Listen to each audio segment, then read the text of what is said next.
Baik, nah sekarang kita akan membahas beberapa aplikasi dari prinsip Bernoulli. Yang pertama, kita akan membahas yaitu kebocoran bak.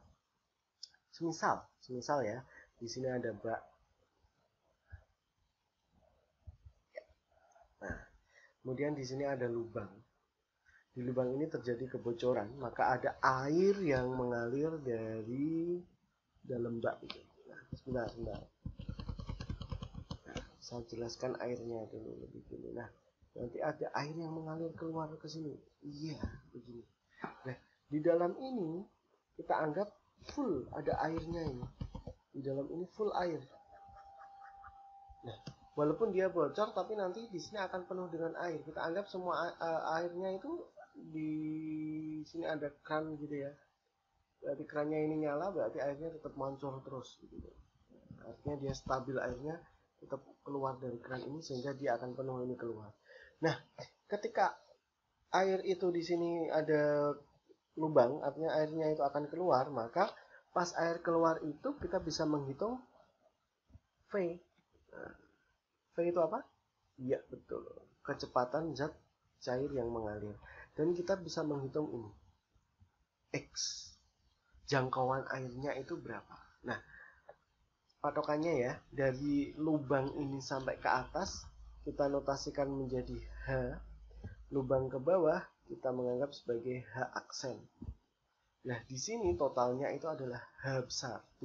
Tinggi bak ini adalah H besar. Maka V-nya atau kecepatan zat yang mengalir itu kita bisa merumuskan sebagai akar 2 kali G kali H. G adalah gravitasi, H itu mana? H adalah lubang ini sampai ke atas permukaan. Untuk X-nya, jarak jangkauannya adalah 2 akar H aksen. Nah, kita sudah dapat dua rumusan matematis, dan dua rumusan ini sebenarnya diperoleh dari rumusan matematis dari Bernoulli yang panjang tadi itu. Nah, ini mencari V, cepat rambat air yang mengalir.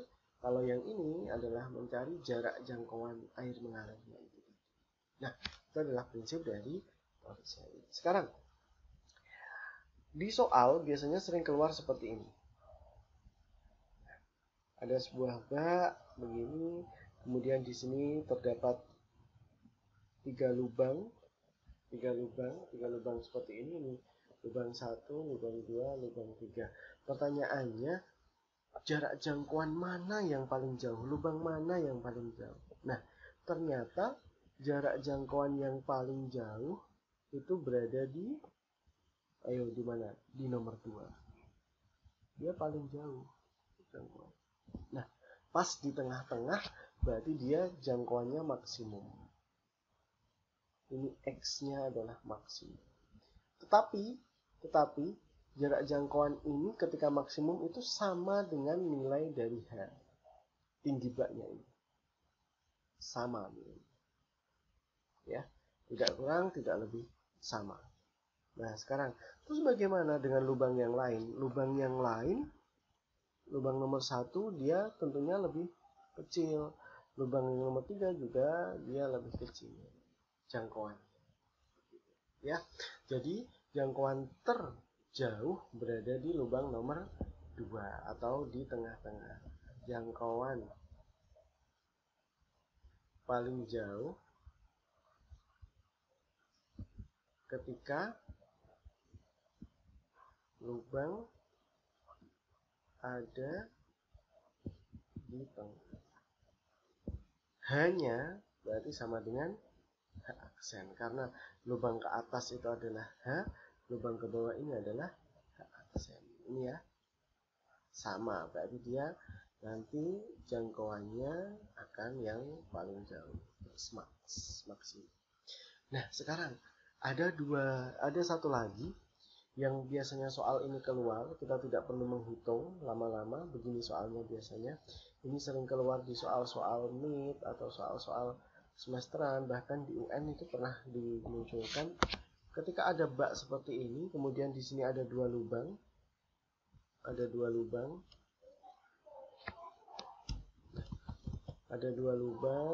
satu, dua, dengan jarak lubang pertama ke permukaan itu sama dengan lubang kedua ini sampai ke dasar.